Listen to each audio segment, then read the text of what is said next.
আগামীকাল বিকেলে বাংলাদেশ সফরে আসছেন জাতিসংঘ মহাসচিব অ্যান্টনিও গুতেরেস। পরদিন প্রধান উপদেষ্টা ডক্টর মোহাম্মদ ইউনূস সহ তিনি কক্সবাজারের রোহিঙ্গা ক্যাম্পে যাবেন। সেখানে 1 লাখ রোহিঙ্গার সাথে ইফতারে যোগ দেবেন ডক্টর মোহাম্মদ ইউনূস ও অ্যান্টনিও গুতেরেস। বিকেলে এক প্রেস ব্রিফিংয়ে এই কথা জানান প্রধান উপদেষ্টার প্রেস সচিব শফিকুল আলম। রোহিঙ্গাদের জন্য আন্তর্জাতিক সহায়তা বৃদ্ধি এবং রোহিঙ্গা প্রত্যাবাসনে মিয়ানমারের রাখাইন অঞ্চলে শান্তি ও স্থিতিশীলতা প্রাধান্য পাবে এই সফরে। আতিকুর রহমানের তিতাসের রিপোর্ট। জাতিসংঘের মহাসচিব অ্যান্টনিও গুতেরেস 4 দিনের সফরে বৃহস্পতিবার বাংলাদেশে আসবেন। সফরে তিনি রোহিঙ্গা ক্যাম্প পরিদর্শন করবেন। রাজধানীর ফরেন সার্ভিস একাডেমিতে প্রধান উপদেষ্টার প্রেস উইং আয়োজিত ব্রিফিংয়ে জানানো হয়, জাতিসংঘ মহাসচিব ও প্রধান উপদেষ্টা ডক্টর মোহাম্মদ ইউনূস প্রায় 1 লাখ রোহিঙ্গার সঙ্গে গণইফতারে অংশ নেবেন। রোহিঙ্গা যে ইউথ যারা আছে তরুণ, তাদের সাথেও উনি বসবেন এবং উনি একটা লার্নিং সেন্টার ভিজিট করবেন ওইখানে কক্সবাজারে। ওনার এই প্রোগ্রামগুলো শেষ হয়ে গেলে উনি রোহিঙ্গাদের সাথে ইফতার করবেন। এই রোহিঙ্গাদের সাথে ইফতারে মাননীয় প্রধান উপদেষ্টা ওনার কক্সবাজারের প্রোগ্রাম শেষ করে ওনার সাথে ইফতারে জয়েন করবেন। প্রেস সচিব বলেন, রোহিঙ্গাদের জন্য খাদ্য সহায়তা কমে গেছে। জাতিসংঘ মহাসচিবের সফরে রোহিঙ্গা সমস্যা বিশ্ব নেতাদের নজরে আসবে। এছাড়া সেপ্টেম্বরে ঢাকায় আন্তর্জাতিক রোহিঙ্গা কনফারেন্স হবে বলেও জানান তিনি। প্রায় $15 মিলিয়ন প্রতি মাসে রোহিঙ্গাদের জন্য দরকার হয়। তো সেটার জন্য আমরা আশা করছি যে এই ভিজিটটা সেই ফোকাসটা নিয়ে আসবে।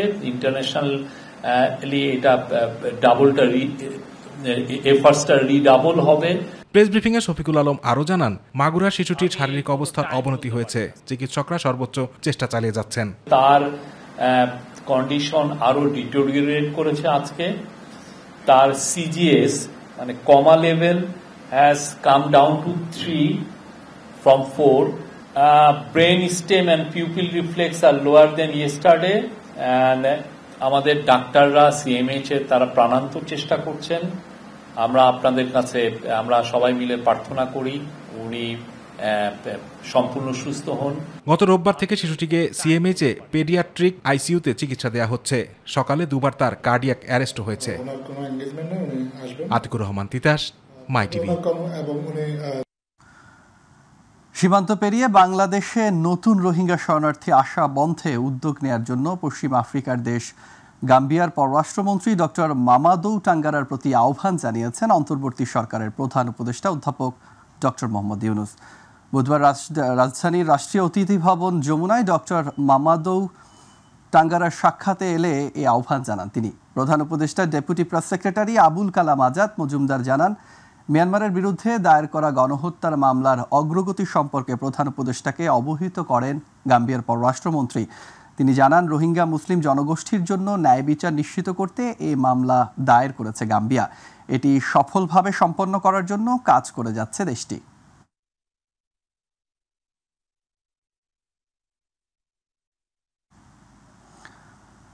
ধর্ষণ মামলার আইন সংশোধনে খসড়া প্রস্তুত বলে জানিয়েছেন আইন উপদেষ্টা ডক্টর আসিফ নজরুল।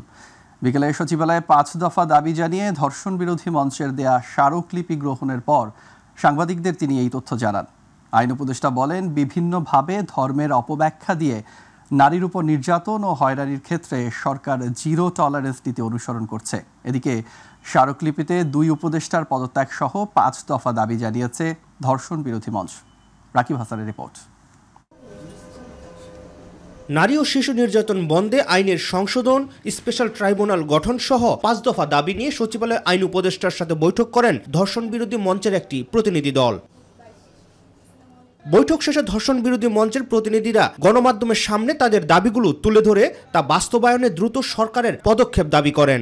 আমাদের এই মূলত 5টি দাবির মধ্যে মূলত ছিল, প্রথমত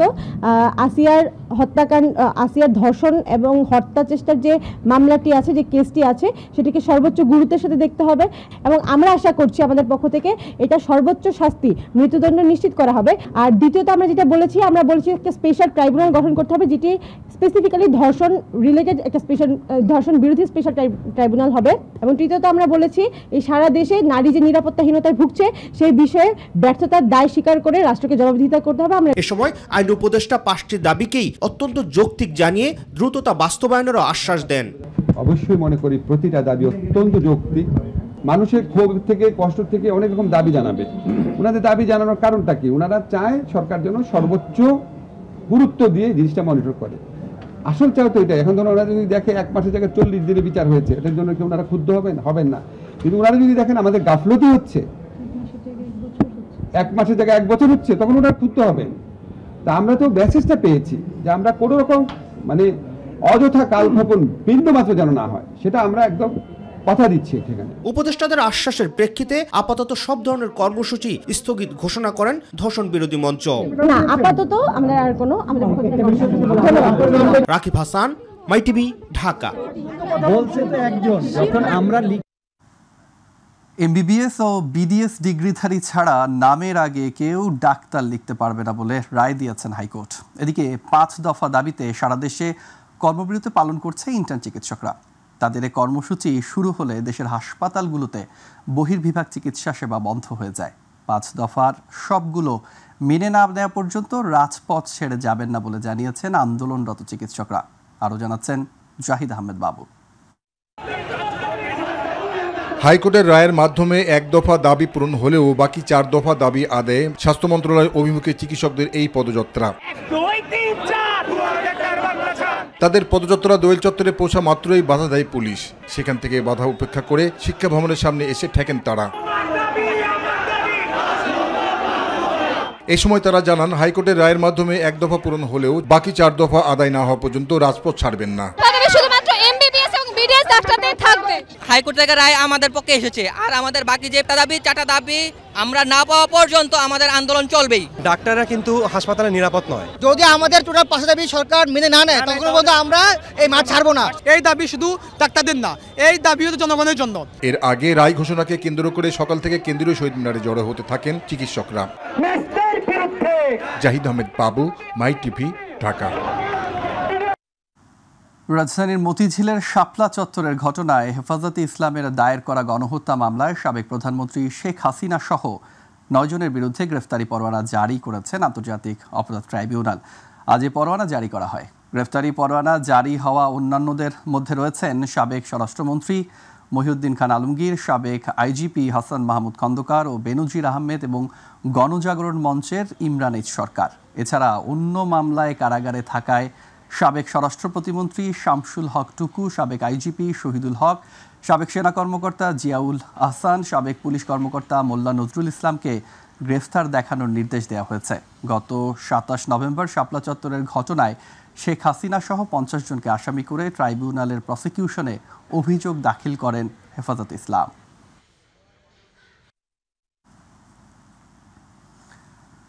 বৈষম্যবিরোধী ছাত্র আন্দোলনে রাজধানীর ধানমন্ডি থানার হত্যা মামলায় সাবেক আইসিটি প্রতিমন্ত্রী জুনায়েদ আহমেদ পলকের ফের 3 দিনের রিমান্ড মঞ্জুর করেছেন আদালত। এছাড়া একই মামলায় 4 দিনের রিমান্ডে দেওয়া হয়েছে 2 ছাত্রলীগ নেতাকে। তারা হলেন সংগঠনটির কেন্দ্রীয় সাংগঠনিক সম্পাদক ও ঢাবির সূর্য সেন হলের সাধারণ সম্পাদক সিয়াম রহমান এবং সাংগঠনিক সম্পাদক ও ঢাবির ফজলুল হক মুসলিম হলের সভাপতি আনোয়ার হোসেন নায়েব। বুধবার ঢাকার মেট্রোপলিটন ম্যাজিস্ট্রেট আউলাদ হোসাইন মোহাম্মদ জোনাইদ রাষ্ট্র ও আসামি পক্ষের শুনানি শেষে এ আদেশ দেন। এর আগে মামলার তদন্ত কর্মকর্তা আসামিদের প্রত্যেকের 5 দিনের রিমান্ড চেয়ে আবেদন করেন। উভয় পক্ষের শুনানি শেষে আদালত প্রত্যেকের জামিন নামঞ্জুর করে রিমান্ডের আদেশ দেন। হাসিনার অন্যতম সহযোগী সাবেক অবৈধ মন্ত্রী জোনায়েদ আহমেদ পলক বিগত উভয় পক্ষের শুনানির পর তার বিরুদ্ধে 3 দিনের রিমান্ড মঞ্জুর করেন এবং তাকে তদন্তকারী কর্মকর্তা হেফাজতে প্রদান করেন। চাঁদাবাজি করলেও বিএনপির দোষ হয় বলে মন্তব্য করেছেন বিএনপির স্থায়ী কমিটির সদস্য মির্জা আব্বাস। দুপুরে রাজধানীর শাহজাহানপুরে বিএনপির 31 দফা বিষয়ক এক কর্মশালায় তিনি মন্তব্য করেন। সংস্কারের পাশাপাশি নির্বাচন দেওয়ার আহ্বান জানিয়েছেন বিএনপির স্থায়ী কমিটির সদস্য মির্জা আব্বাস। এছাড়া সকল মিডিয়া এবং কিছু ইউটিউবার বিএনপির বিরুদ্ধে উঠে পড়ে লেগেছে বলেও অভিযোগ করেন তিনি। জামাত ইসলাম বলে নাই, ইসলাম বলে নাই, কোন ইসলামিক সংগঠন কিংবা রাজনৈতিক সংগঠন কিংবা রাজনৈতিক সংগঠন কেউ কিন্তু এই 31 দফাকে চ্যালেঞ্জ করে নাই। সংস্কার করতে করতে নির্বাচন দেরি হয়ে যাবে, এটা অমূলক নয়, এই ধারণা জাতি করতেছে। অপকর্ম করে তারা, চাঁদাবাজি করে তারা, দুষ্কর্ম করে তারা চাপিয়ে দেয় বিএনপির উপরে। এই সমস্ত চাঁদাবাজদেরকে প্রতিরোধ করতে হবে, প্রতিহত করতে হবে। চাকুরি দেওয়ার নামে বাসায় নববিবাহিত স্বামী স্ত্রীকে আশ্রয় দিয়ে সেই তরুণীকে বাসায় আটকে রেখে শারীরিক ও মানসিক নির্যাতন, ধর্ষণ চেষ্টা থেকেই খুন হয়েছেন হাবিবুল্লাহ বাহার কলেজের উপাধ্যক্ষ। গ্রেফতারের পর ওই তরুণী ও তার স্বামী পুলিশের কাছে এমনটা দাবি করেছেন বলে সংবাদ সম্মেলনে জানিয়েছেন ডিএমপির উত্তরা ডিভিশনের ডিসি মোহাম্মদ মুহিদুল ইসলাম। এদিকে গ্রেফতার দম্পতি রূপা বেগম ওরফে জান্নাত ও নাসিম হোসেন দোষ স্বীকার করে আদালতে জবানবন্দি দিয়েছেন। বিস্তারিত আবু সাইদুর রিপোর্টে। চাকরি ও আশ্রয় দেওয়ার নামে নিজ বাসায় স্বামী স্ত্রীকে ঠাঁই দিয়ে তারপর থেকে তরুণীকে ধর্ষণ চেষ্টা ও অশালীন আচরণের কারণে রাজধানীর উত্তরখানে হাবিবুল্লাহ বাহার কলেজের সাবেক উপাধ্যক্ষ মোহাম্মদ সাইফুর রহমান ভূঁইয়াকে খুন করা হয়েছে বলে অভিযোগ তুলেছেন গ্রেপ্তারকৃত দম্পতি। গ্রেপ্তারের সময় তাদের কাছ থেকে দুটি মুঠোফোন, একটি চাবির রিং ও একটি ব্যাংকের ভিসা কার্ড উদ্ধার করা হয়। এর আগে নিহত সাইফুর রহমানের ফ্ল্যাট থেকে হত্যাকাণ্ডে ব্যবহৃত একটি ধারালো বডি, একটি ধারালো চাকু, রক্তমাখা জামাকাপড় ও বিছনার চাদর উদ্ধার করা হয়। নিজ বাড়িতে খুন হওয়া সাবেক উপাধ্যক্ষ তাদের অসহায়ত্বের সুযোগ নিয়ে কমলাপুর রেল স্টেশন থেকে তার বাসায় চাকুরি দেওয়ার কথা বলে দুজনকে উত্তরখানের ভাড়া বাসায় নিয়ে যায়। তবে সাইফুর রহমানের উদ্দেশ্য ছিল ওই তরুণীকে দীর্ঘদিন আটকে রেখে যৌন নির্যাতন চালানো। ঢাকার মধ্যে আস্তে আস্তে রূপা বক্তব্য মতে আমাদের জিজ্ঞাসাবাদে যে বক্তব্য দিয়েছে, যে স্বীকার করেছে যে তার এই বিভিন্ন সময়ে এই সাইফুর রহমান তাকে শ্লীলতাহানি করত, তাদের যৌন লালসা তার পূরণ করার জন্য নানাভাবে তাকে যৌন নির্যাতন করত। সে যখন বাইরে যেত তাকে তালা দিয়ে রেখে যেত। বাসায় আশ্রয়ের দিন থেকে তরুণীকে আপত্তিকর স্পর্শ করতেন উপাধ্যক্ষ সাইফুর রহমান। রোববার রাতে তরুণীকে ধর্ষণের চেষ্টা করলে তার স্বামী নাজিম প্রতিবাদ করেন। আর এতে দুজনের মধ্যে ধস্তাধস্তির এক পর্যায়ে বটি দিয়ে সাইফুর রহমানকে এলোপাথারি কুপিয়ে পালিয়ে যান গ্রেপ্তারকৃত নাজেম ও রূপা দম্পতি। সে যখন ছাড়ছিল না তখন তাকে করলো, সে রুম থেকে গিয়ে রান্নাঘর থেকে একটা বটি নিয়ে আসলো। তখন তাকে কোপানো শুরু করে। এই বটি দিয়ে মাথার এই খুলিতে অনেকগুলো কোপ রয়েছে। গেল 10 মার্চ মধ্যরাতে হাবিবুল্লাহ বাহার বিশ্ববিদ্যালয়ের কলেজের সাবেক উপাধ্যক্ষ উত্তরখান থানার পুরাতনপাড়া বাতান এলাকায় একটি 6তলা ভবনের 4র্থ তলার ফ্ল্যাটে খুন হন। অপরদিকে রাজধানীর শান্তিনগর এলাকা থেকে একটি বিদেশি পিস্তল সহ একজনকে আটক করেছে পুলিশ। আবু সাইদুর, মাই টিভি, ঢাকা। শিক্ষা প্রতিষ্ঠানগুলোতে অস্ত্র, রক্ত আর লাশের মিছিল দেশবাসী আর দেখতে চায় না বলে মন্তব্য করেছেন বাংলাদেশ জামায়াত ইসলামীর আমির ডাক্তার শফিকুর রহমান। বুধবার রাজধানীর পল্টনে বাংলাদেশ ইসলামী ছাত্র শিবিরের বিশিষ্টজনদের নিয়ে আয়োজিত এক ইফতার মাহফিলে মন্তব্য করেন জামায়াত ইসলামীর আমির ডাক্তার শফিকুর রহমান। মাহফিলে জামায়াত আমির কল্যাণমূলক রাষ্ট্র প্রতিষ্ঠায় সকলকে ঐক্যবদ্ধ থাকার আহ্বান জানান।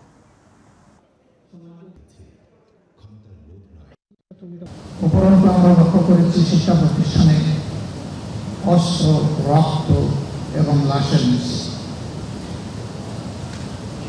দেশবাসী এরকম হৃদয় বিদারক দৃশ্য আর দেখতে চায় না।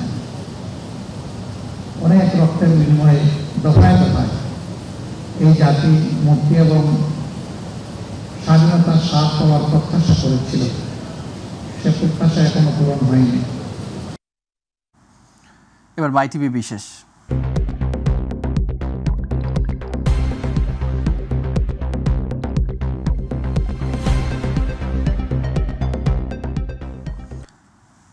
প্রাথমিকভাবে ঢাকা মহানগরীর 48টি থানা এলাকায় পুলিশের সহযোগী হিসেবে নিয়োগ দেয়া হবে অক্সিলারি ফোর্স। আর এই ফোর্সের থাকবে গ্রেফতার করার ক্ষমতাও।